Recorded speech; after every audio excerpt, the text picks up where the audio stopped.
Oke, kita mulai ya, guys. Oke, Assalamualaikum warahmatullahi wabarakatuh. Om Swastiastu, Namo Buddhaya, salam kebajikan, salam sejahtera untuk kita semua. Rahayu, Sampurasun. Selamat malam juga semuanya. Kita jumpa lagi ya di Halako Damai kelas 111, talk show Religious Studies tentang dinamika kelestarian alam dan masyarakat adat. Nah, sebelumnya terima kasih kepada Kak Miftahul Mufli ya, yang akan nge-share gitu ya dari Kak Miftahul Mufli dari CRTS UGM. Halo Kak, terus ada moderator kita, Teh Ninis dari UGM juga. Lalu nanti akan ditemani oleh saya, Mifajria, sebagai host dan juga Teh Neng Gina ya. Dan juga akan diiringi musik oleh Kang Daus, seperti biasa karena Halako Damai selalu menyisipkan sebuah instrumen musik gitu ya di dalam diskusi. Seperti itu. Oke. Selama kurang lebih 1 jam setengah ke depan ya, kita akan diskusi tentang dinamika kelestarian alam dan masyarakat adat. Sebelum itu, izinkan saya menyebutkan kemitraan dari Halako Damai, yaitu Program Integritas Terbuka RSCJ Indonesia, lalu Fakultas Filsafat Universitas Katolik Parahyangan, Prodi Studi Agama-Agama S1, S2, S3 UIN Sunan Gunung Jati Bandung, lalu ada CPCRS Fakultas Filsafat Unpar. Oke, Sobat Damai jangan lupa juga dukung kami di Instagram @halakodamai, @halako_damai, dan juga YouTube Halako Damai. Juga ada jurnal kita, Integritas Terbuka, Peace and Interfaith Studies. Oke, rasanya udah lama ya Teh Ninis dan Sobat Damai kita nggak talk show lagi ya, setelah sebulan lebih mungkin. Oke, ini aku juga baru datang lagi nih ke Unpar sama Kang Daus dan juga Pak Zia untuk jumpa-jumpa gitu. Tadinya pengennya di ini ya di studio kita di Jalan Ambon di RSCJ, cuman karena beberapa kendala jadi kita ke FF gitu. Oke, mungkin langsung dimulai aja kali ya karena diskusi malam ini bakal seru tentang dinamika kelestarian alam dan masyarakat adat. Mungkin langsung aja kali ya di moderatorin Teninis gitu. Aku serahkan ke Teninis. Oke, makasih banyak Ami. Halo semuanya, sahabat damai. Selamat malam. Kita udah lama ya nggak ketemu lagi. Dan malam hari ini ada narasumber pastinya ya. Ini Miftah Khalil Mufli, tapi dipanggilnya Ai. Nah, kalau aku manggilnya Daeng Ai, karena Daeng itu sebutan ya kalau nggak salah kakak laki-laki di Makassar gitu. Boleh kenalan dulu nggak Daeng Ai? Iya, boleh, boleh dong. Ini apa yang harus saya perkenalkan? Mungkin kegiatannya apa, terus dari mana asalnya kan udah ke-spill tuh dari Makassar. Nah, mungkin lainnya apa? Status mungkin gitu. Ya, jadi tapi sebelumnya saya ini perlu jelaskan mungkin selama diskusi nanti ke depannya kita akan diringi suara batuk-batuk mungkin karena kondisi saat ini saya lagi kurang sehat. Eh, jadi mungkin itu. Nah, kalau saya sendiri, eh, saya nama lengkap tadi sudah disebutkan, panggilan Nai, asal dari Makassar, sekarang lagi kuliah di CRC UGM. Sementara masih menulis, menyelesaikan riset tentang perempuan adat di Jambi, di masyarakat adat Talang Mama. Kemarin di bulan 12 kalau nggak salah, aku berangkat pulang dari lapangan itu bulan 4 kalau nggak salah April. Ya, untuk saat ini kegiatan saya itu hanya seputar mengikat kegiatan tesisan sama beberapa isu-isu di penghayat maupun masyarakat adat. Itu sih. Oke, Makasih. ya makasih Deng Ai, ini lagi sakit-sakit juga masih bisa menyempatkan gitu ya. Makasih banyak Deng Ai udah mau nyempatin waktu ngobrol bareng sama kita, ngobrol tentang dinamika masyarakat adat ya dan juga lingkungan. Nah, sebelum kita ke materi, ke topik gitu. Di sini juga tadi ya, Ami udah sempat bilang ada Kang Daus yang akan selalu mengiringi kita gitu dalam setiap ada acara webinar tuh pasti Kang Daus nyanyi gitu. Nah, Kang Daus gimana mic-nya? Aman?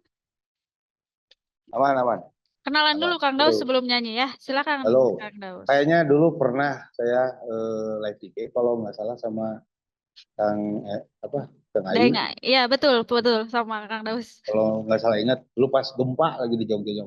Betul. Ya, Ya, kayaknya saya lanjut. ingat. Oke ya, sebelum mulai talk show kita malam ini, izinkan saya untuk membawakan satu lagu pembuka dulu. Ini lagu yang menemani masa remaja saya, Red Hot Chili Peppers. Judulnya ini I Could Have a Light. Oke ya.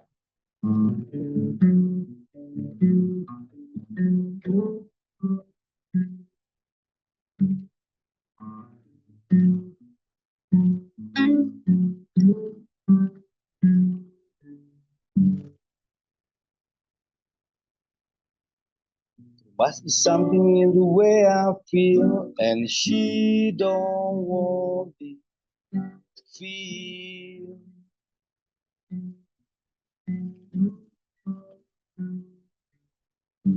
Still she bells cut me. I don't care, it's the world if I bleed.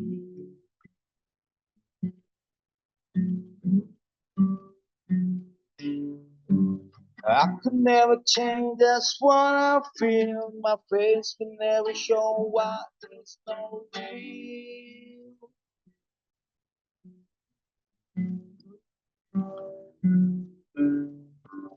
More than never seem to have the need to speak. A look that shares so many seas.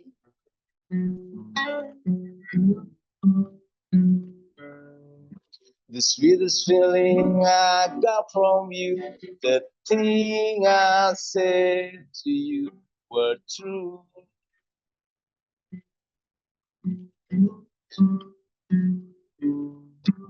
I could never change, that's what I feel. My face can never show what is no real.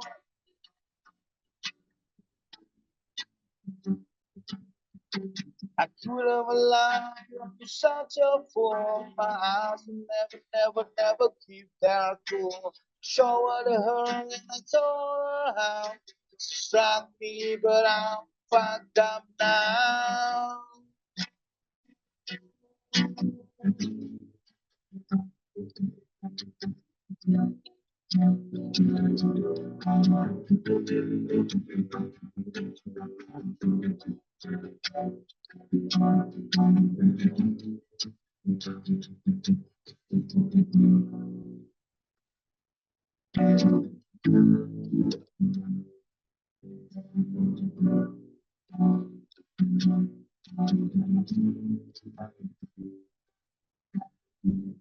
Now she's gone away. A soulful song that would not stay.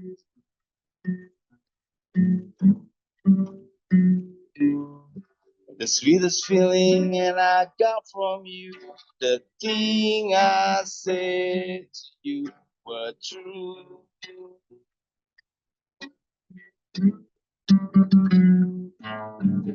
I could have lied, such a fool. My eyes would never keep their cool. Show what I heard, and I told her how she struck me, but I'm fucked up now. I could have lied, such a fool.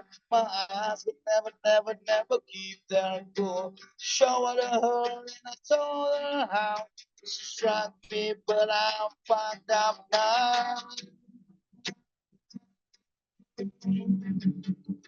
Oh,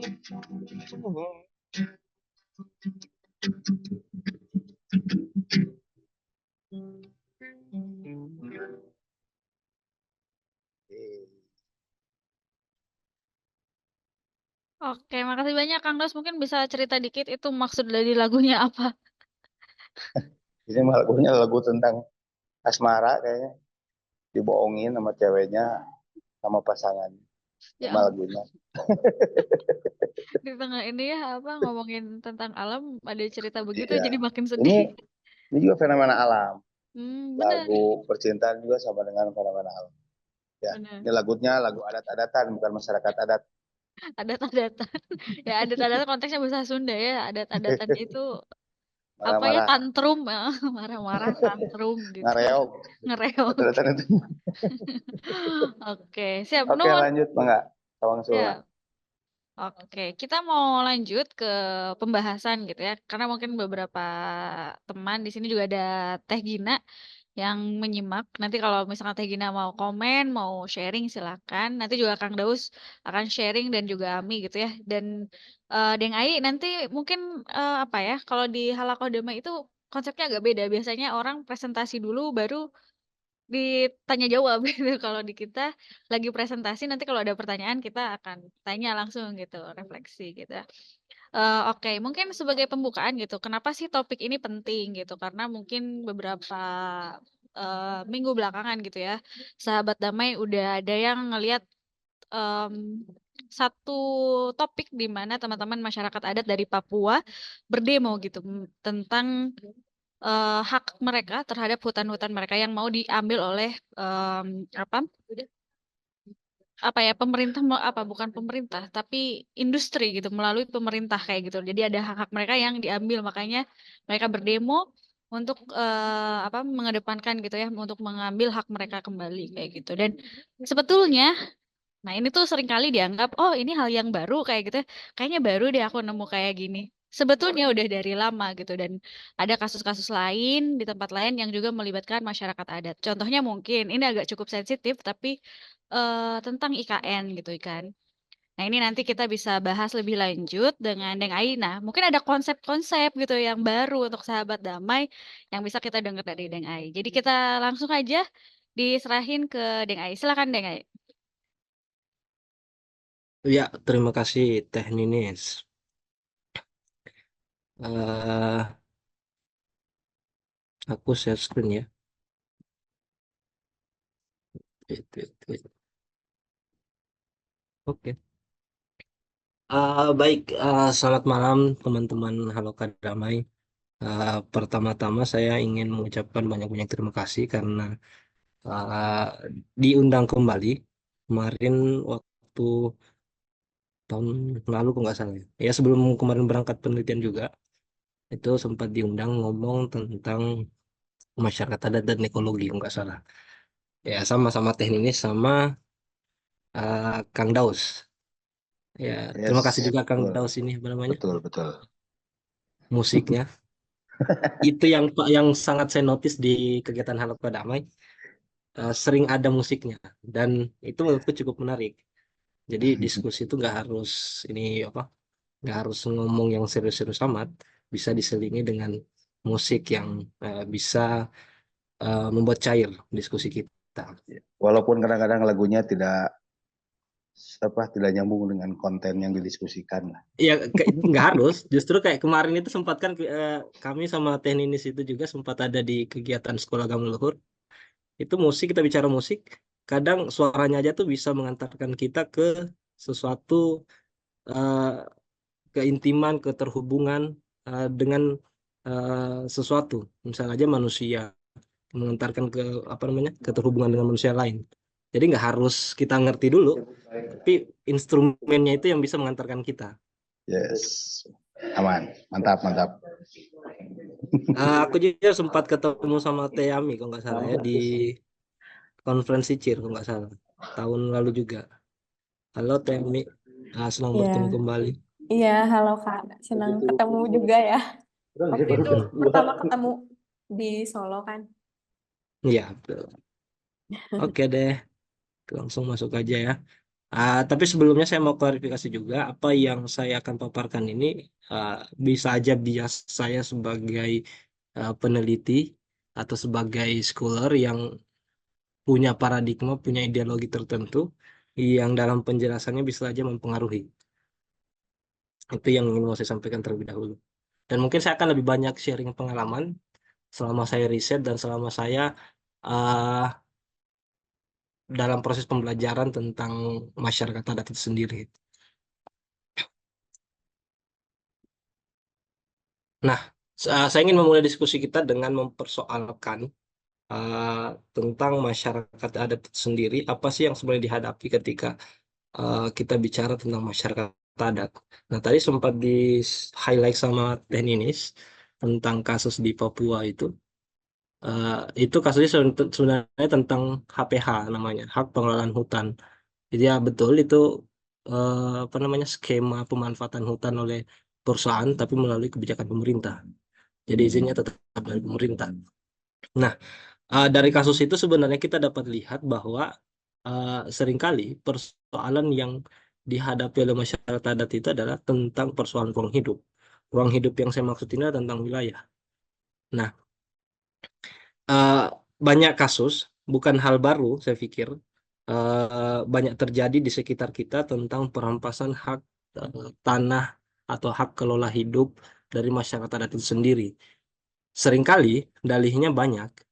Eh, Dalihnya kadang itu persoalan pembangunan, persoalan kemaslahatan umat banyak. Nah, tapi hal tersebut justru kadang mengabaikan hak-hak orang yang minoritas yang justru telah lama hidup di suatu wilayah tersebut.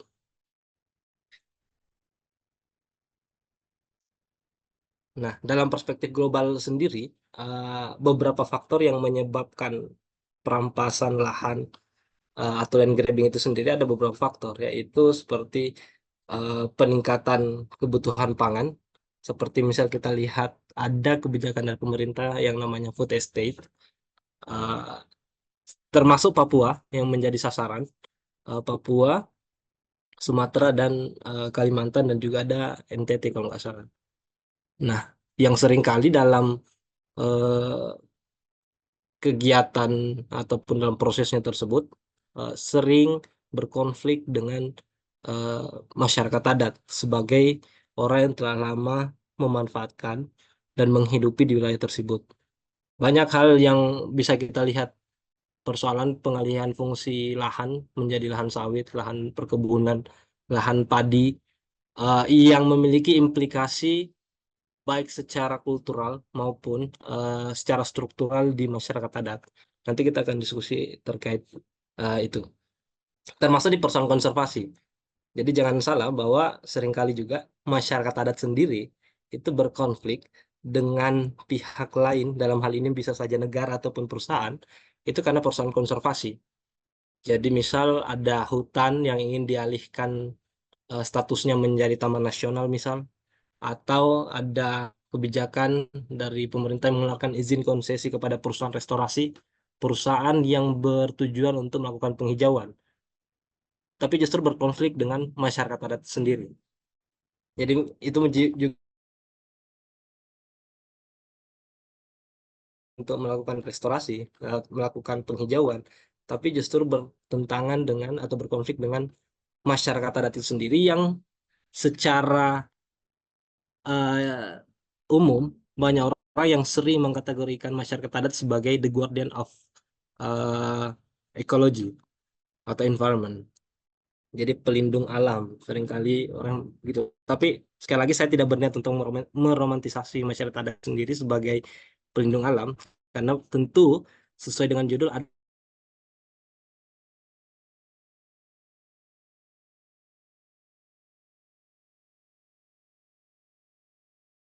saya melakukan ini kerusakan lingkungan dan masyarakat adat. Apakah dia korban? Nah, kalau menurut Doyle, masyarakat adat yang banyak di hampir di seluruh dunia menggantungkan hidup dan banyak beraktivitas dengan alam itu sangat mengalami dampak secara langsung akibat kerusakan alam ataupun krisis lingkungan. Padahal dalam beberapa kajian pun itu sudah dibuktikan bahwa dia adalah bukan sebagai pemain utama yang melakukan kerusakan alam. Justru orang-orang yang tidak menggantungkan hidup, tidak banyak terlibat di hutan, yang menjadi aktor dalam pengerusakan lingkungan itu sendiri.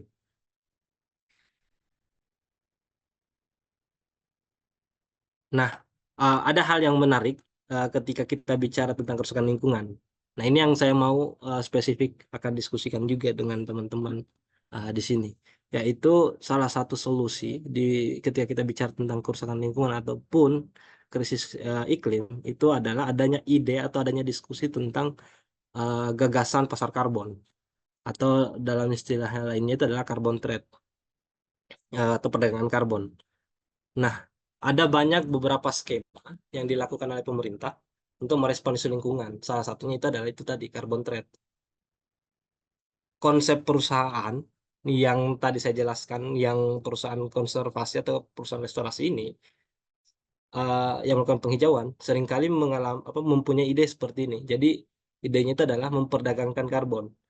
Apa sih perdagangan karbon itu sendiri? Perdagangan karbon itu secara sederhana bisa dipahami sebagai uh, tukar antara negara ataupun pihak yang mengeluarkan emisi besar dan memberikan kontribusi kepada negara yang masih memiliki alam yang dapat memproduksi oksigen. Jadi karena adanya komitmen dunia terhadap kepentingan lingkungan, gagasan ini pun dikeluarkan bahwa negara-negara yang menghasilkan emisi sangat tinggi itu memiliki kewajiban untuk komitmen terhadap lingkungan. Salah satunya adalah itu tadi carbon trade. Jadi dia akan membayar negara-negara penghasil oksigen untuk menukarkan emisi yang mereka telah keluarkan. Nah, namun masalahnya apa? Masalahnya di sini. Dalam konteks tersebut, masyarakat adat seringkali hanya menjadi penonton kegiatan dari carbon trade di atas wilayahnya mereka sendiri. Jadi perusahaan hadir di wilayah tersebut melakukan konsesi dengan negara, perjanjian bahwa di hutan ini akan dikelola selama sekian tahun, tapi uang itu tetap lari ke perusahaan. Dan seringkali masyarakat adat yang sudah lama mempraktikkan hubungan ataupun relasi alam yang harmonis, banyak praktik restorasi atau konservasi yang mereka punya, itu akhirnya tidak berdaya dan hanya bisa menjadi penonton dari kegiatan perputaran uang di situ. Karena carbon trade itu adalah perputaran uang. Ada banyak kajian juga menjelaskan ini. Walhi misal menjelaskan juga tentang ide carbon trade ini justru sebagai sarana untuk melanggengkan stigmatisasi dari masyarakat adat itu sendiri melalui adanya labeling terhadap praktik-praktik masyarakat adat yang dilabel sebagai kegiatan yang bertentangan kepentingan konservasi. Makanya pelibatan itu akhirnya tidak ada. Selain itu misal pertimbangan lainnya, kalau teman-teman pernah nonton film Kinipan yang diproduksi sama Watchdog, itu dia pernah bahas tentang carbon trade. Salah satunya misal kenapa pemerintah menggunakan skema perusahaan untuk melakukan carbon trade atau kegiatan konservasi, biar perusahaan ini bisa bayar pajak. Jadi negara punya pemasukan dari situ. Sedangkan masyarakat adat tidak akan memberikan kontribusi secara finansial kepada negara. Maka pemain utama itu justru didorong oleh perusahaan itu sendiri, bukan masyarakat adat yang memiliki pengetahuan yang organik terhadap kegiatan konservasi ataupun restorasi itu sendiri. Ini menurutku cukup cukup dinamis ketika kita bicara tentang masyarakat adat dan kelestarian lingkungan. Ada banyak praktik masyarakat adat yang saya jumpai justru dianggap sebagai praktik yang bertentangan dengan kegiatan konservasi atau restorasi. Yang menurut saya itu justru adalah labeling dan tidak pahamnya seseorang dalam memahami kegiatan tersebut.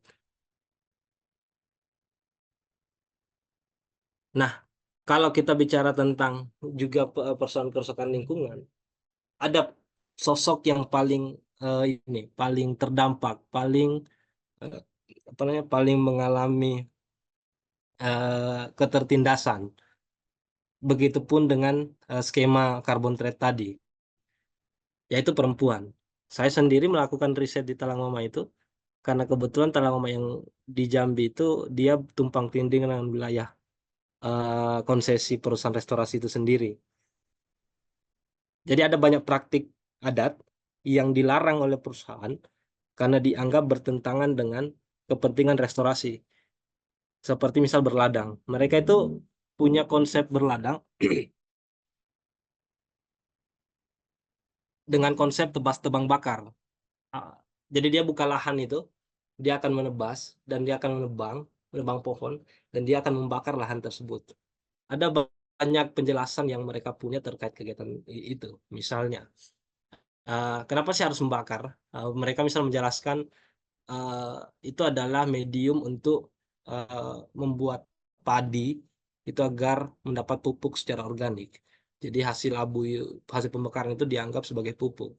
Selain itu misal medium membakar itu adalah medium untuk merawat relasi atau medium untuk berkomunikasi dengan para leluhurnya. Jadi kegiatan pemenuhan pangan ini sendiri yang dalam konteks ini berladang itu tidak dimaknai hanya sebatas kebutuhan perut, tapi kebutuhan spiritualitas mereka itu sendiri.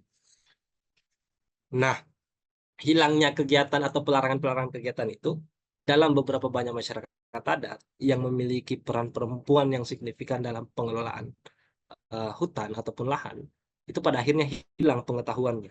Kenapa? Karena ada pelarangan itu. Pelarangan itu justru membuat peran yang signifikan diambil alih oleh perempuan itu hilang.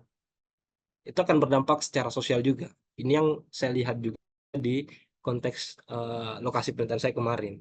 Tapi saya pikir bukan hanya di Talanggama, ada banyak. Kayak misal di Sigi itu, ada salah satu masyarakat adat di Palu, di mana perempuan itu berjuang, nanti di akhir slide saya akan tunjukkan.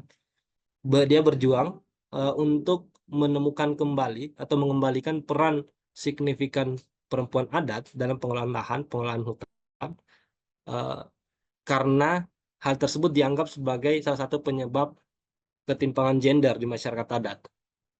Jadi dia berjuang untuk mengembalikan peran itu yang mereka anggap juga sebagai akibat dari reduksi peran yang disebabkan oleh negara. Jadi negara mereduksi peran perempuan adat di wilayah tersebut yang berimplikasi pada relasi gender di internal masyarakat adat.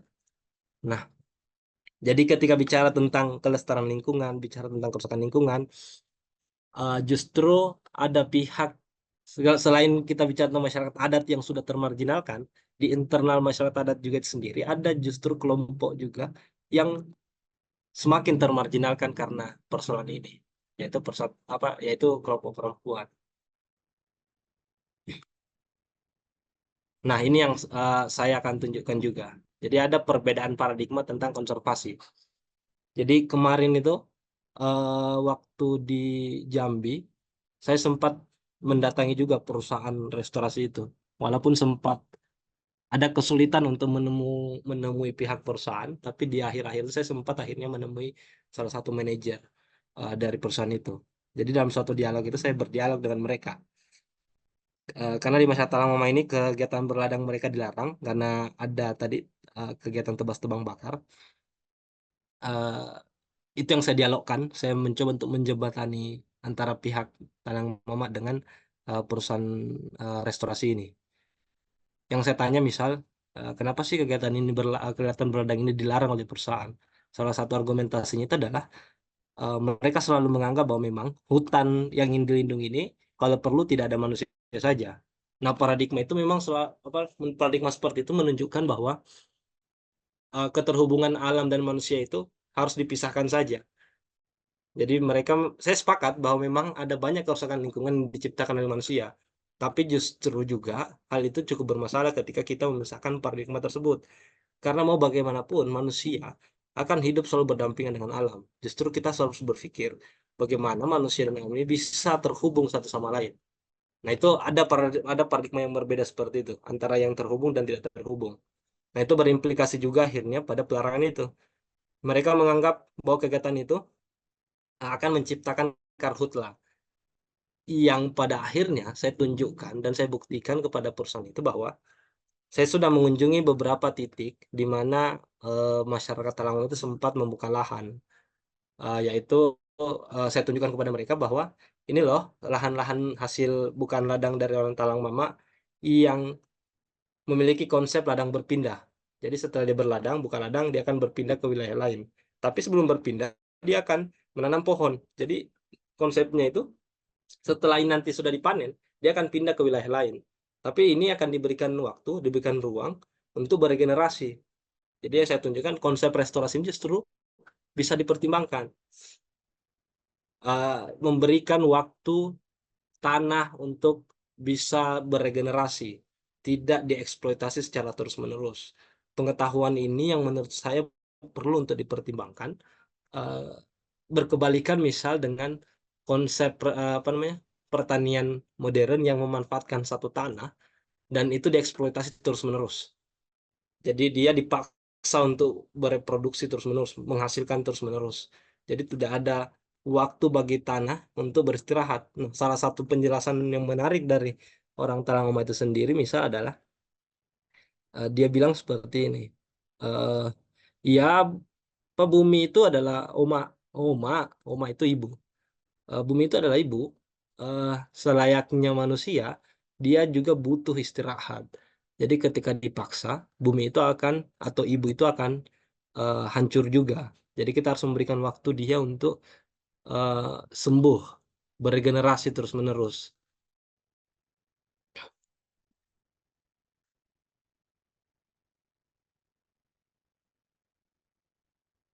Nah, tapi Oke, selain itu tadi, sorry, bentar, kenapa? Deng. Bentar, Deng. Ini kan kita Ya, udah panjang lebar gitu ya. Mungkin ada sahabat Dama yang mau nanya dulu gitu sebelum lanjut. ya, Boleh maksud nggak? saya kalau Anda langsung dipotong aja ya, nggak Oh, apa-apa. oke. Oke, siap, siap. Mungkin Ini dari... ada Teh Gina ya. Oh iya, boleh. Mau dibacakan atau langsung? Dibacakan aja ya. Boleh Ami tolong bacakan nggak, Mi? Oke, boleh. Kata Teh Gina, kerusakan lingkungan alam ini salah satu penyebabnya adalah deforestasi. Menebang pohon dalam skala besar, apakah ini juga menjadi hal yang paling merugikan bagi masyarakat adat? Nah, itu mungkin boleh Deng Ai direspon dulu. Nanti mungkin ada Ya, pertanyaan lain ya. Silakan. terima kasih siapa Teh Gina ya. Terima kasih Teh. Jadi betul, betul sekali. Kalau dalam konteks saya maksudnya akan memberikan langsung secara langsung. Di Jambi itu kan ada beberapa masyarakat adat. Selain Talangoma ada misal orang Rimba. Kalau dalam term pemerintah itu suku anak dalam. Orang Rimba ini orang Rimba ini dia sangat terikat dengan hutan. Makanya istilahnya Rimba. NGO menyebut dia sebagai orang rimba. Salah satu yang dihadapi oleh orang rimba itu adalah persoalan deforestasi. Selain deforestasi, itu pengalih fungsian hutan menjadi lahan industri atau pohon industri. Misal menjadi lahan sawit. Karena di Jambi itu selain tambang, salah satu industri terbesar itu adalah industri sawit. Nah, orang rimba saat ini itu dia tinggalnya di bawah pohon sawit. Jadi itu justru apa namanya kegiatan persoalan itu justru membuat orang rimba semakin marginal. Yang sebelumnya dia telah marginal, dia akan semakin termarginalkan. Jadi dia punya stigma, dia kotor, dia dekil, dia terprimitif, dia terbelakang. Dengan merubah hutan itu sendiri juga, dia akan semakin termarginalkan. Kenapa? Karena resource mereka untuk bertahan hidup akhirnya hilang. Nah, tapi sekali lagi, untuk mendeklar bahwa saya tidak ingin meromantisasi juga masyarakat adat, bahwa salah satu yang dihadapi juga masyarakat adat itu adalah persoalan deforestasi. Ada beberapa juga kegiatan masyarakat adat yang dilihat sebagai kegiatan deforestasi. Tapi nanti di akhir saya akan mencoba untuk diskusikan itu. Tentu, jadi saya pikir kalau jawabannya, saya pikir itu sangat mempengaruhi, sangat merugikan bagi masyarakat adat itu sendiri. Oke, mungkin dari ini dari Pak Zia. Silakan Pak Zia. Terima kasih, Nis. Tadi saya sangat tertarik dengan adanya ketimpangan gender di internal masyarakat adat. Karena peran perempuan adat itu menjadi berkurang seiring dengan terjadinya perampasan hak hutan adat mereka.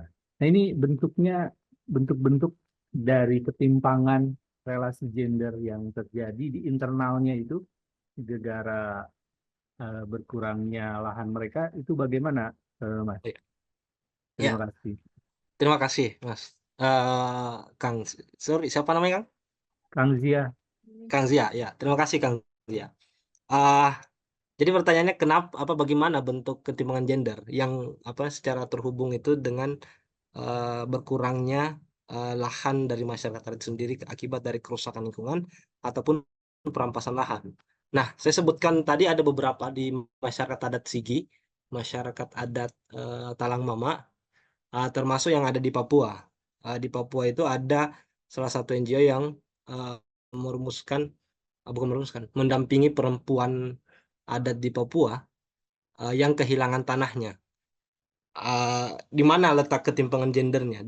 Bagaimana proses ketimpangan gender itu hadir di masyarakat adat karena kekurangan atau hilangnya peran perempuan. Nah, itu tadi. Jadi dalam proses masyarakat adat bernegosiasi ataupun bermusyawarah, mereka akan mengundang orang-orang yang memiliki peran yang signifikan. Nah, dalam konteks ini, peran perempuan yang telah hilang pengetahuan, hilang peran yang signifikan, akhirnya tidak dilibatkan dalam proses negosiasi itu. Jadi tentu dalam proses bagaimana misal negara akan mengambil alih wilayah ataupun perusahaan akan mengambil wilayah dari masyarakat adat, ada yang memang dalam prosesnya itu melalui proses negosiasi. Tapi dalam proses negosiasi itu seringkali perempuan hanya menjadi penonton. Kenapa? Karena perannya yang akhirnya dianggap tidak signifikan. Dia sudah tidak lagi mempengaruhi kehidupan komunitas. Misalnya di masyarakat Talangmama itu karena kegiatan berladang itu akhirnya hilang, akhirnya peran perempuan sebagai dukun padi misal, peran perempuan dalam memenuhi kebutuhan pangan komunitas akhirnya hilang. Akhirnya apa? Dalam beberapa rapat, beberapa kegiatan adat, akhirnya suara mereka itu tidak lagi didengarkan, tidak lagi dipertimbangkan. Karena dianggap eh, kegiatan berladang ini sudah tidak lagi mempengaruhi kehidupan komunitas dan perempuan sebagai pemilik pengetahuan itu juga akhirnya tidak lagi memberikan kontribusi kepada komunitas. Eh, Mungkin secara sederhana kayak gitu, Kang. Bagaimana apa namanya kerusakan lingkungan, lahan yang semakin kecil akhirnya mempengaruhi relasi gender di masyarakat adat. Oh iya. Boleh ini ya, menanggapi ya, karena Ya, jadi ya saya kemarin kan terlibat di di salah satu pengabdian di Kota Filsafat Prodi Humanitas di kegiatannya Badami itu mereka memunculkan isunya tentang tradisi Mabua di Sulawesi kalau tidak salah. Dan kalau saya baca literatur kan tradisi Mabua ini atau syukuran ini peran sentral perempuan ini menjadi penting mulai dari persiapan dan lain sebagainya, terutama rumah itu sebagai bagian yang tidak terpisahkan dari eksistensi perempuan. Namun ketika tradisi itu sudah tidak dilaksanakan, nah ini bukan dalam arti lahannya berkurang, tetapi si budayanya sendiri, tradisinya sendiri udah mulai menyusut dan hilang, peran perempuannya jadi berkurang. Mungkin kira-kira itu menjadi bagian dari ketimpangan relasi gender ya, kalau di masyarakat adat mungkin ya. ya, ya tentu Kang. Maksudnya tentu dalam hal ini partikularitas dari masyarakat adat itu penting untuk dipertimbangkan. Maksudnya, kasus di beberapa masyarakat adat itu bisa aja berbeda. Kasus mungkin yang tadi dijelaskan Kang tadi adalah bukan lagi dia tidak menghadapi persoalan berkurangnya lahan, tapi bagaimana tradisi itu mulai ditinggalkan pada akhirnya. Karena ada beberapa pengaruh lain, misal pengaruh modernitas dianggap itu lagi tidak signifikan. Tapi dalam beberapa konteks yang saya jelaskan tadi, beberapa konteks masyarakat adat yang masih menggantungkan hidupnya di hutan, itu faktor lahan, faktor teritorial menjadi faktor utama juga mempengaruhi relasi gender di masyarakat adat. Tapi sekali lagi betul, ada banyak masyarakat adat yang pada akhirnya berubah relasi gendernya karena persoalan itu. Di Minangkabau misalnya, sejarah kaum Padri itu yang ingin merekonstruksi tentang relasi gender termasuk konsep matrilineal itu itu juga cukup berpengaruh pada akhirnya di masyarakat. Karena sekali lagi definisi masyarakat adat itu sangat beragam. Semua orang akan mengklaim bahwa dirinya masyarakat adat ataupun tidak. Nah, tapi dalam konteks yang dijelaskan Kang tadi itu betul, faktor budaya yang mulai ditinggalkan juga akan semakin mempengaruhi dan melanggengkan relasi gender di masyarakat adat sendiri. Mungkin itu Kang. Terima kasih telah berbagi. Oke, mungkin kita bisa lanjut ya, Deng Ai. Nanti mungkin kalau ada pertanyaan boleh silakan sahabat damai Ya, raise hand lagi. Silakan. langsung di stop aja juga nggak apa-apa. Oke, siap. Silakan Deng Ai. Nah, tadi saya bilang tadi itu adalah masyarakat adat sebagai korban dari kerusakan lingkungan itu sendiri. Dia menjadi pihak yang menjadi korban. Tapi selain itu saya juga melihat bahwa masyarakat adat itu juga sebagai agen yang merespon isu lingkungan itu sendiri. Ada banyak strategi yang mereka lakukan. Ada banyak melalui hukum adatnya, masyarakat adat itu sendiri mengatur sistem hubungan, sistem relasi antara manusia dengan manusia, manusia dengan alam, manusia dengan leluhurnya, atau sesuatu yang mungkin kita anggap sebagai ultimate being, atau mungkin dalam istilah lain itu dianggap sebagai Tuhan secara konseptual. Jadi masyarakat punya hukum atau aturan-aturan yang mengatur hal tersebut, yang secara implikasi itu akan pengaruh juga dalam kerusakan lingkungan ataupun kebalikannya, bagaimana mereka berusaha untuk memperbaiki kerusakan lingkungan itu sendiri. Jadi sekali lagi ini persoalan paradigma. Jadi yang saya tunjukkan tadi banyak juga tradisi dari masyarakat adat yang seringkali dianggap sebagai penyumbang kegiatan kerusakan lingkungan. Jadi ada juga tuh masyarakat adat memang yang melakukan apa namanya perburuan hewan yang sudah dilindungi misal. Tapi sekali lagi ada banyak faktor yang pengaruh itu.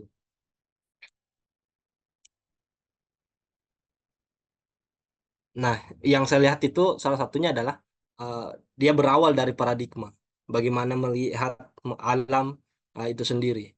Nah, ada banyak masyarakat adat yang secara general, walaupun tidak semua, memiliki paradigma yang relasional. Apa maksudnya paradigma yang relasional ini? Dia melihat keterhubungan antara sesuatu dengan yang lainnya, antara subjek to subjek.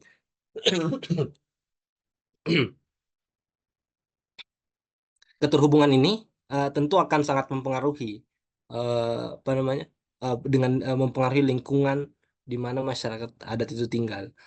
Jadi misal di Talang Mama itu sendiri, masyarakat adat yang tadi saya jelaskan, paradigmanya itu melihat relasi manusia dengan bumi itu adalah relasi anak dan ibu. Dan padi itu adalah saudaranya.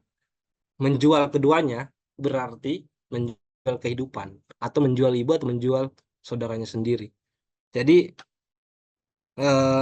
kalau misal negara berbondong-bondong bicara tentang ketahanan pangan, salah satu yang bisa dipertimbangkan justru kayak model paradigma seperti ini. Jadi masyarakat Talang Mama itu buka ladang, dia hanya tidak sampai 1 hektar untuk satu keluarga. Satu keluarga itu bisa dihuni 5 sampai 10 orang.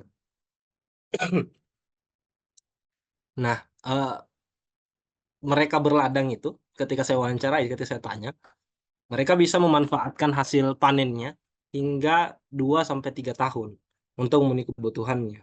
Jadi, dia juga tidak setiap tahun berladang, dia akan bergantian dengan keluarga-keluarga lain. Setelah memenuhi kebutuhan pangannya, dia akan berhenti.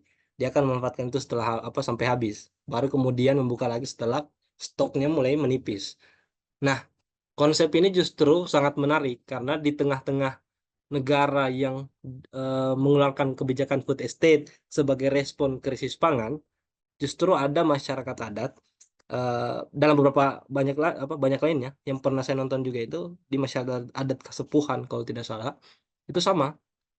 Dia dia berladang hanya 1 kali tapi bisa memenuhi kebutuhan pangannya sampai 3 tahun. Nah, sedangkan dalam konsep negara eh, eh, kebijakannya itu tidak bisa memenuhi kebutuhan pangan masyarakat.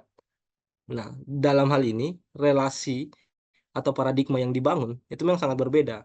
Alam itu dalam konteks negara itu hanya dipersepsikan sebagai objek yang menghasilkan.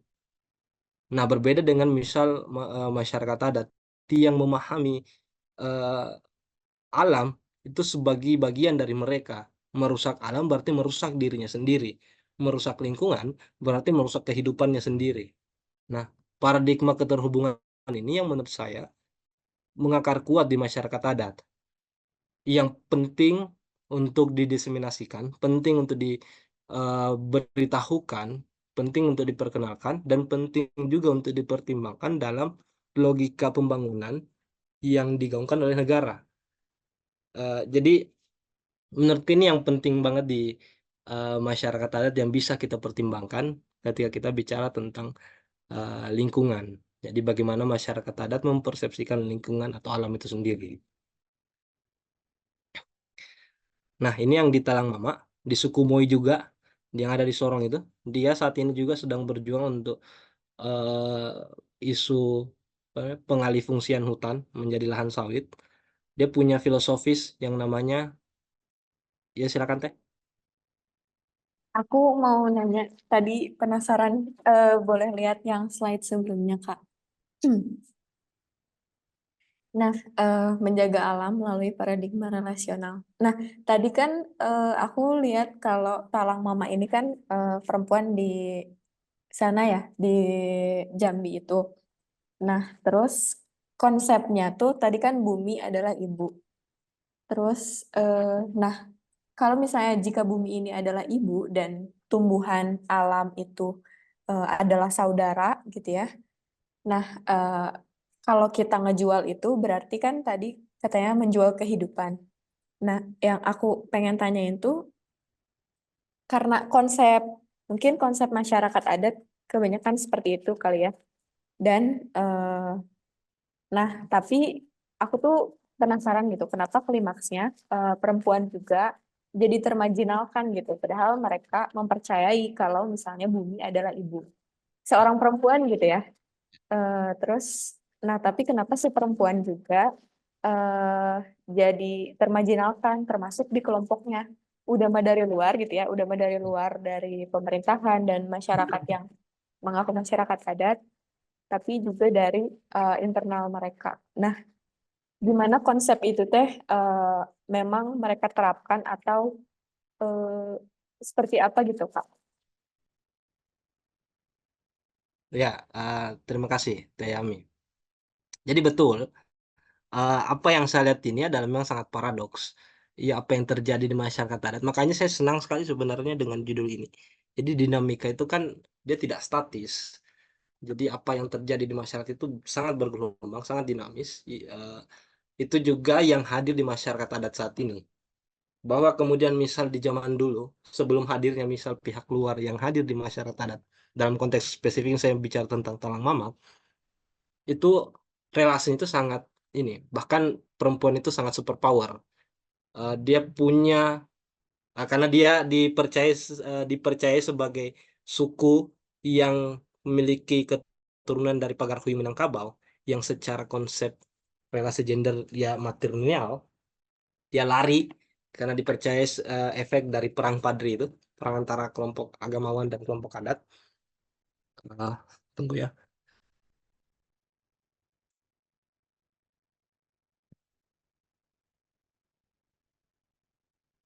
Jadi kehadiran pihak lain itu justru juga akhirnya memberikan dampak perubahan yang dinamis di masyarakat adat itu sendiri. Ada pergeseran yang kemudian hadir.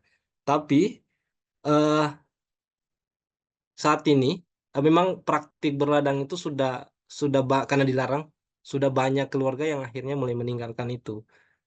Tapi masih ada 1, 2, 3 keluarga yang masih mempertahankan konsep berladang ini. Karena ini pertama mungkin karena dia tidak punya pilihan lain, dia tidak punya skill untuk bekerja di perusahaan seperti orang talang mama lainnya yang sudah bekerja di perusahaan. Jadi masih bertahan dengan konsep berladang ini untuk memenuhi kebutuhan pangannya.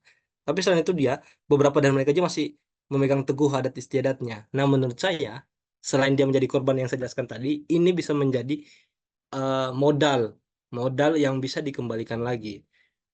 Karena untuk saat ini pengadvokasian misal hak tanah ulayat dari masyarakat Talang Mama itu belum bisa dilakukan karena proses politik yang sangat panjang ya. Jadi ada banyak misal narasi yang berkembang di Jambi, misal dia dianggap sebagai pendatang, tidak memiliki keterhubungan teritorial yang secara genealogi kuat di wilayah Jambi itu karena dianggap dari Minangkabau, Sumatera Barat. Yang sebenarnya juga akhirnya saya berefleksi bahwa definisi masyarakat adat itu memang sangat konstruksi. Jadi itu dikonstruksi juga oleh negara bahwa masyarakat adat itu harus kuat terhubung dengan satu wilayah. Padahal tidak semua masyarakat adat itu konsepnya menetap. Ada yang nomaden, misal ada yang semi nomaden misal. Masyarakat Talang Mama modelnya itu semi nomaden. Dia akan berpindah sesuai dengan kebutuhan ladangnya. Orang rimba misalnya memang kehidupannya sangat nomaden. Dia setiap ini secara periode akan pergi meninggalkan wilayahnya.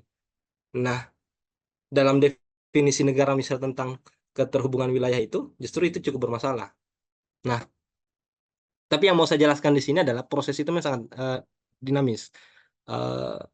Perempuan yang berdampak secara relasi gender akibat minimnya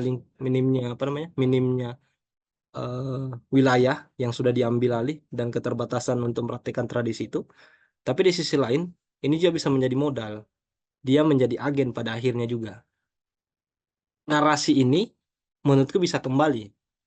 Saya cukup optimis dengan hal itu. Kenapa? Karena saat ini misal bisa didorong melalui perda. Ada banyak masyarakat adat yang berhasil, termasuk yang di Palu tadi yang saya jelaskan. Dia berhasil untuk mengembalikan peran signifikan dari perempuan adat. Nah, menurut saya itu bisa menjadi modal. Sisa bagaimana nanti pengetahuan dan pengadvokasian itu bisa dikelola dengan baik.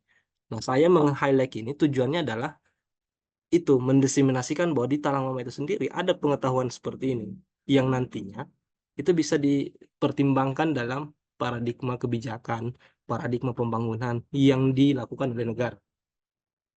Nah, mungkin itu teh merespon tadi. Oke, Mantap. satu lagi Kak. Mangga, Ya, Ami, silakan. silakan.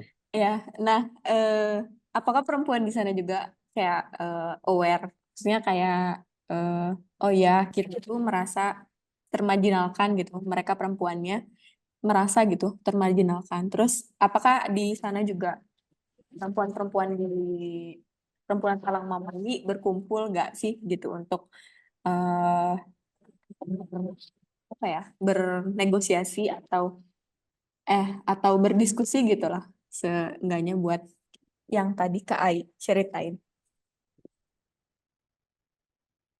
Ya, saat ini itu sekali lagi merespon itu sebenarnya ada pihak luar juga yang pada akhirnya mengambil peran.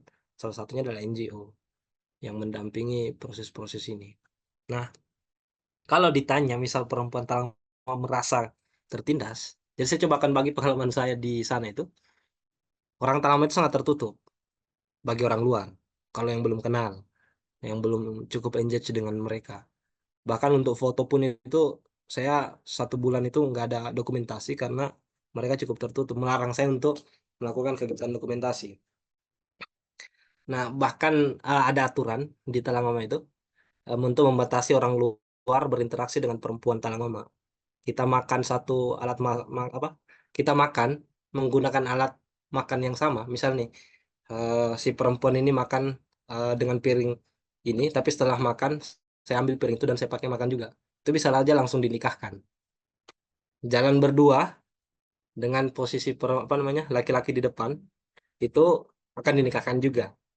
Jadi banyak aturan tidak boleh juga laki-laki khususnya orang asing masuk ke rumah yang tidak ada laki-laki di dalamnya. Kalau dia bilang itu betina dan jantan. Jadi dia bilang dia punya term seperti itu. Nah, itu menjadi tantangan saya untuk mendengarkan atau melihat relasi gender atau berusaha untuk menggali pengalaman relasi gender yang dihadapi orang Talang Mama. Nah, tapi proses itu yang akhirnya proses yang dinamis juga, bagaimana saya berusaha untuk engage dengan mereka, berusaha untuk menunjukkan bahwa I am as a part of you, saya adalah bagian dari kamu, yang akhirnya di bulan kedua curhatan-curhatan itu akhirnya muncul setelah saya berhasil untuk masuk ke ruang domestik. Jadi setelah membangun kepercayaan trust di masyarakat, ruang domestik itu akhirnya bisa saya akses. Nah, curhatan-curhatan dari orang Talangma misalnya akhirnya muncul, perempuan khususnya. Kayak misal, datang ke bupati, karena masyarakat adat saat ini mulai dilirik juga akhirnya kan, sebagai bahan untuk kepentingan politik orang yang ingin maju dalam pentas politik. Ya, datang bupati ke sana untuk melihat orang Talangma. Dalam prosesnya ada kegiatan jajak pendapat atau proses mendengarkan aspirasi orang Talangma. Nah, ibu-ibu tuh bilang, kami awak dilarang sama Janton untuk bicara. Dia bilang, kami ini dilarang untuk bicara, menyampaikan aspirasi. Padahal kita ingin juga bicara katanya. Kita ingin menyampaikan aspirasi-aspirasi kami, khususnya misal dalam konteks pembangunan infrastruktur, pelayanan kesehatan, pendidikan. Dia ingin menyampaikan itu semua. Bahwa misal dia merasakan adanya ketimpangan dalam proses pembangunan itu, di mana pembangunan jalan itu sangat bias gender, sangat patriarkis. Dia merasa bahwa akses jalan itu hanya bisa diakses oleh laki-laki. Ada kesadaran-kesadaran seperti itu di masyarakat adat Talangmama, yang secara implikasi secara koneksi itu terhubung dengan keberadaan pihak luar yang saya mau bilang mengganggu, menggunakan term mengganggu itu, karena memang pada akhirnya mempengaruhi relasi sosial, khususnya juga relasi gender di masyarakat adat Talangmama. Hadirnya pihak luar yang mengganggu teritorial dari masyarakat adat, membatasi praktik, membatasi tradisi dari masyarakat Talangmama yang berimplikasi pada relasi gender itu. Jadi kalau ditanya, ya ada kesadaran itu, ada keresahan itu. Nah, tadi kalau ditanya lagi apakah dia berkumpul, melalui NGO ini akhirnya dibentuk namanya kelompok wanita tani. Jadi kelompok wanita tani ini dipahami sebagai medium untuk bisa mengembalikan ruang negosiasi bagi perempuan. Karena dianggap bahwa tradisi berladang ini sudah tidak cukup signifikan, maka diganti. Berladangnya bukan lagi ladang padi, model padi, tapi di ladangnya melalui pekarangan. Pekarangan itu ditanami buah-buahan ataupun sayur-sayuran. Nah, melalui kelompok tani ini dia akan mobilisasi produksi itu untuk akan dijual di pasar. Walaupun panjang prosesnya, tapi itu menjadi medium untuk mengembalikan proses negosiasi bagi masyarakat adat Talangmama, khususnya perempuan. Jadi karena kehilangan ruang signifikan, akhirnya NGO ini mungkin berpikir, kita harus membuat ruang signifikan baru bagi perempuan untuk bisa berdebat, untuk bisa bernegosiasi dengan laki-laki misalnya. Mungkin itu deh. Oke, ini ada berapa slide? Oh ya, makasih, Ami. Kak. Oh, cukup, Mi. Kenapa? Iya, cukup. Oh, oke. Ini Dengai masih ada berapa slide lagi nih? Kalau ini ada pertanyaan soalnya nih.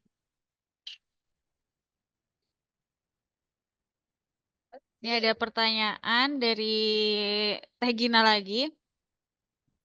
Boleh ya lanjut ini pertanyaan dulu? Ya boleh. Aku sambil baca juga ini.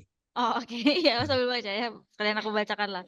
Ya, tadi yang saya pahami, masyarakat adat sangat menopangkan hidupnya pada alam. Dan sepemahaman saya dulu pernah dijelaskan juga sama Kang Reza. Kang Reza ini Rezanya CRCS. Oh, Kita oke. sempat live juga. Misalnya masyarakat Papua tidak menjadikan nasi sebagai makanan pokoknya, tetapi apa yang tersedia di alam. Kemudian, apakah bisa dijadikan solusi? Misal karena hashtag orang Indonesia itu makanan pokoknya nasi, kemudian dengan adanya lahan yang dirampas, kemudian pemerintah memberikan bantuan supaya masyarakat adat terpenuhi kebutuhannya yang diganti dengan program pemerintah dengan menyalurkan bantuan makanan pokok. Oh ini, wow gitu ya pertanyaannya. Silahkan dengan Paradigma ini cukup bermasalah menurutku. Sangat bermasalah bahkan. Solusinya dengan menyalurkan bahan pokok kepada masyarakat adat. Justru kita semakin membuat masyarakat itu tidak berdaya. Karena dia akhirnya pada akhirnya tergantung dengan bantuan itu. Dan itu jelas konteks Talangmama itu sebagai sasaran pembangunan dari pemerintah juga mengalami hal yang sama. Karena tradisi beradangnya mulai dilarang, jadi dia kesulitan makan di dalam. Jadi harga beras yang tinggi, tapi daya beli yang tidak ada. Itu yang saya alami juga kemarin. Sebenarnya bukan daya beli yang tidak ada bagi saya secara sebagai peneliti ya kemarin, tapi akses yang sangat sulit. Saya memiliki uang untuk beli beras, tapi akses yang sangat sulit juga. Akhirnya makan saya itu dibatasi juga. Kadang makan sekali sehari, makan bahan pokok beras itu. Eh, Kadang 2 kali sehari, kadang juga diselingi makan singkong. Nah itu yang saya alami. Nah di Talang Mama itu sendiri dia menjadi penerima bantuan sosial juga melalui Kementerian Sosial. Dia dapat BLT, dapat ini. Tapi tahu tidak ada efek sosial yang pada akhirnya berimbas dan memiliki implikasi dari kegiatan itu. Pertama ketergantungan, yang kedua itu relasi sosial juga akan mempengaruhi. Kenapa? Program skema pemerintah itu kan tidak hanya bantuan langsung tunai, ada bantuan kesehatan, ada bantuan pendidikan, ada program keluarga sejahtera dan lain-lain. Nah, tidak semua kan dapat sama rata yang kayak seperti itu melalui proses administrasi yang sangat panjang, seleksi yang sangat panjang, yang indikatornya itu diberikan oleh pemerintah, yang tidak pernah datang dan hadir di masyarakat itu sendiri untuk asesmen lapangan. Kalaupun ada asesmen lapangan, paling 1-2 hari, dia tidak hidup mendalami kehidupan masyarakat adat itu sendiri. Akhirnya apa? Muncul kecemburuan-kecemburuan. Kok ini si A dapat ini, saya tidak dapat sini. Kok bantuan ini hanya dapat keluarga ini, saya tidak dapat. Logika masyarakat adat itu tidak sekompleks cara kita berpikir. Bahwa ada prosedur, ada program-program pemerintah yang sangat beragam. Nah, model yang menurut yang dijelaskan sama Teh Gina tadi hampir mirip yang pada akhirnya juga yang akan juga mempengaruhi relasi sosial yang ada di masyarakat Talang Mama. Selain ketergantungan, relasi sosial juga akan sangat mempengaruhi. Jadi tidak ada kemandirian di masyarakat adat karena yang menyuplai itu adalah pemerintah melalui bantuannya. Dan sampai kapan kemudian itu ganti pemimpin akan juga ganti kebijakan. Itu yang hadir di lapangan misalnya. Ganti bupati itu akan mempengaruhi juga bantuan yang akan diterima. Karena kebijakan dari pemimpin itu akan sangat mempengaruhi. Jadi bisa aja suatu saat negara atau melalui pemerintahnya ini menyetop bantuan ini. Akhirnya apa? Karena tidak punya skill untuk bertahan, tunggulah kepunahan itu. Oke, Itu saya pikir untuk meresponin. oke, siap. Mungkin nanti kalau ada pertanyaan lanjutan boleh atau mungkin pengalaman gitu ya, mau sharing pengalaman boleh. Dan Yes. masalahnya adalah dengan waktu kita sekarang udah di jam 8.14. Waktu kita kan terbatas ya, dan mungkin kita bisa lanjutkan dulu nih slide-slide-nya Oke. sampai di akhir biar tahu oh maksudnya Denga itu ini gitu. Silakan Denga. Ya ini yang tadi suku Moi. Jadi suku Moi ini juga punya nilai filosofis yang namanya tamsini, yang dimaknai sebagai sesuatu yang terhubung dengan hati. Sama paradigma relasional, keterhubungan. Lebih jauh, suku Moi ini memaknai keterhubungan ini justru diambil peran perempuan. Nah, tapi karena adanya dia saat ini berkonflik misal dengan perusahaan sawit, hutan itu akhirnya akan dialihfungsikan, yang dimana pengetahuan tentang meramu, pengetahuan tentang pangan yang diambil di hutan itu juga akan hilang. Kenapa? Karena pangan juga itu siapa yang kemudian akan menjamin bahwa 10 tahun kemudian orang tua dari misal ibu-ibu ini tidak akan lagi bisa mentransformasikan keilmuan tentang pangan yang ada di hutan kepada anak-anaknya. Jadi pengetahuan tentang pangan, bertahan hidup di hutan dan segala macam itu akan hilang juga. Yang pada akhirnya juga akan menggeser cara hidup mereka. Jadi hilangnya hutan juga akan mempengaruhi itu tadi relasi gender.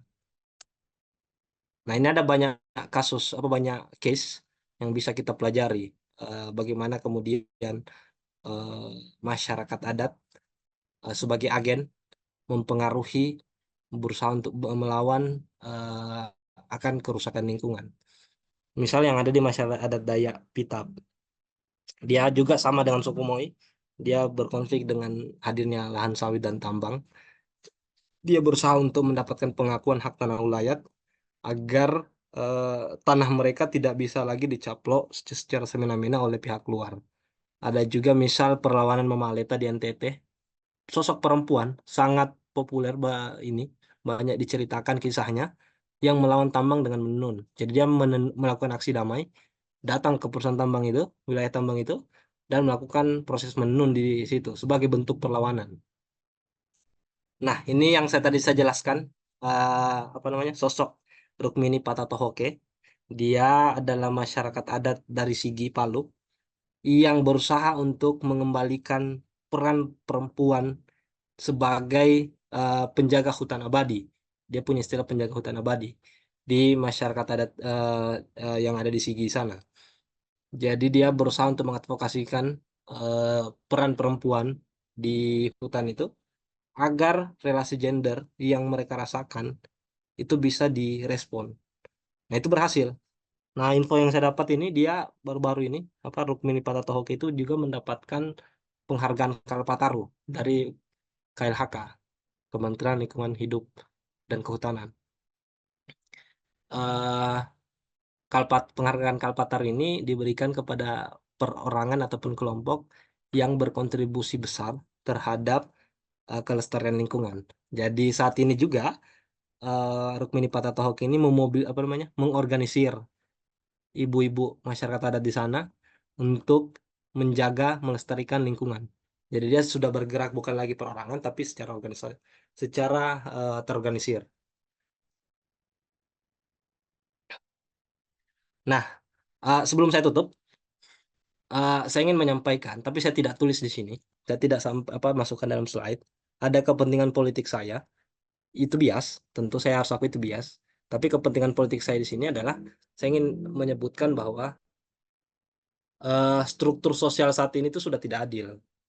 Jadi mau bagaimanapun, apa yang dilakukan oleh masyarakat adat itu, walaupun dinilai negatif, walaupun dinilai bertentangan dengan kebijakan atau kepentingan restorasi, kepentingan ini itu apa segala macam, saya menganggap bahwa struktur sosial yang tidak adil itulah yang mempengaruhi perilaku mereka. Masyarakat adat saat ini yang relasi gendernya sangat timpang itu tidak terjadi begitu saja. Ada pengaruh faktor luar, faktor relasi sosial yang saya bilang tadi sudah tidak adil yang membuat mereka seperti itu.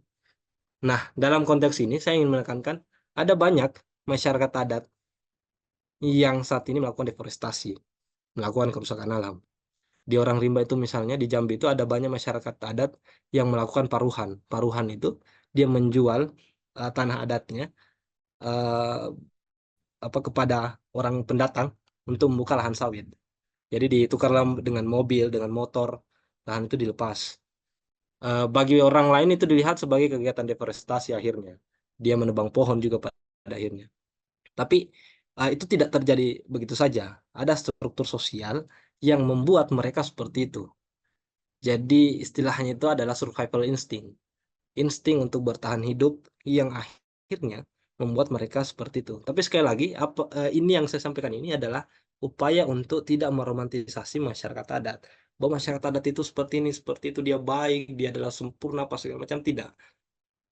Justru dengan memikirkan itu, kita juga bisa memikirkan strategi terkait solusi. Bagaimana sih kita merespon masyarakat adat dengan kompleksitas yang mereka hadapi. Jadi itu.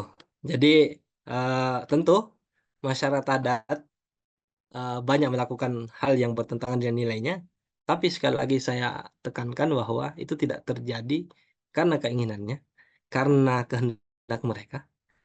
Justru berkebalikan ada struktur di luar dari mereka yang membentuk mereka seperti itu. Terima kasih.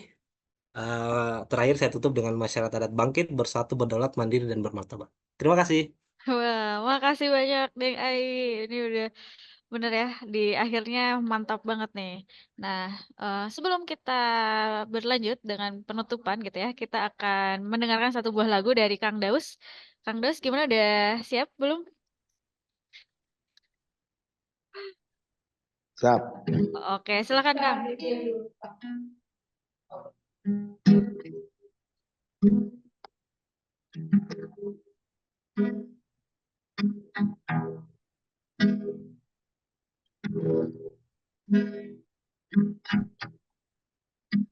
There's the light when my baby's in my arms.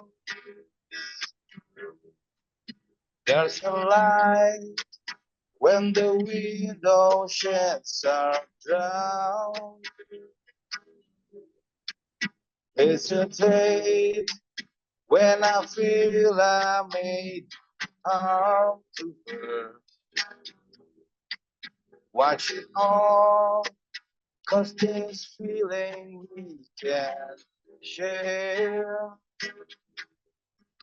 And I know she's reached my heart until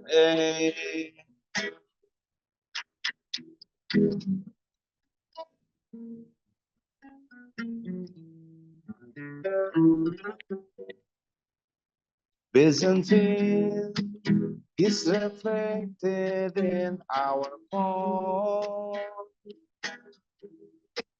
That's a cloud, but the water remains calm. Reaching in, the sun fingers cluttered down to pass.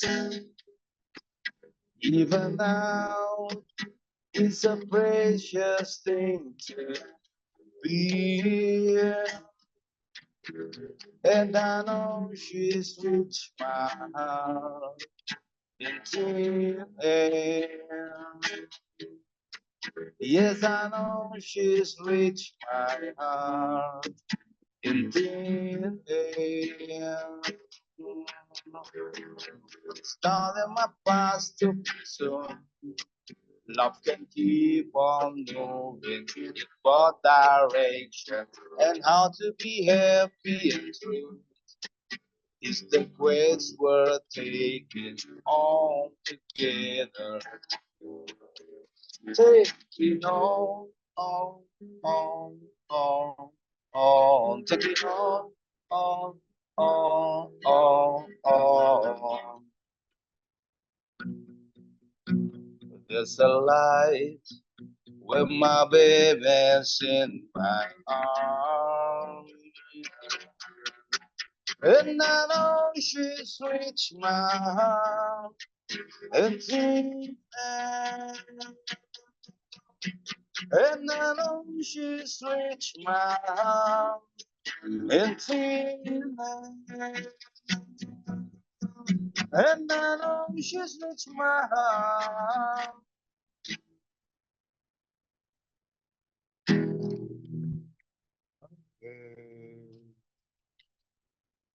Sip, makasih banyak Kang Daus. Nah, ini kita mungkin tidak mencapai ke apa ya, kesimpulan atau kata terakhir gitu ya.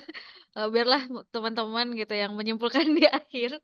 Dan tentunya makasih banyak untuk sahabat tema yang sudah join sama kita. Aku kembalikan lagi lah ya langsung ke Ami. Silakan Mi.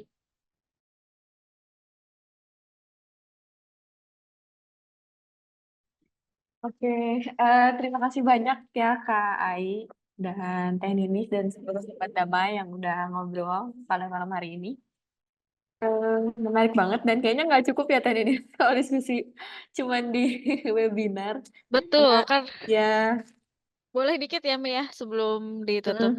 Karena oke, ini oke. ngebahasnya tentang dinamika gitu. Tadi kan udah ada yang Ai jelasin gitu bahwa ada apa ya bilang multiplicity gitu, ada layer-layer yang oh ini berkelindan dengan yang lain kayak gitu dan isunya itu banyak banget ternyata ya nggak cuma satu gitu dan mungkin perlu ada training kayaknya buka workshop gitu bukan webinar gitu Iya, mungkin nanti benar-benar. Pak Zia ya boleh tolong dibuatkan Pak gitu bangga Ami.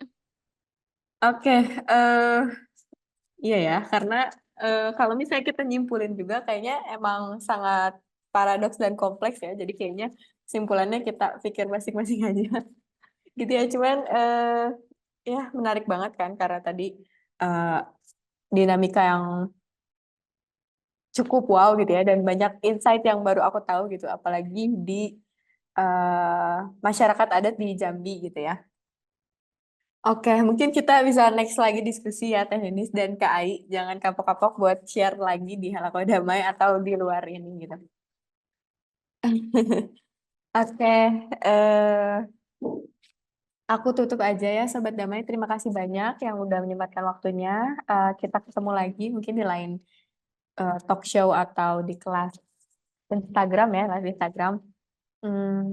Karena udah 20.30, kita tutup dengan ucapan alhamdulillah dan terima kasih. Oke.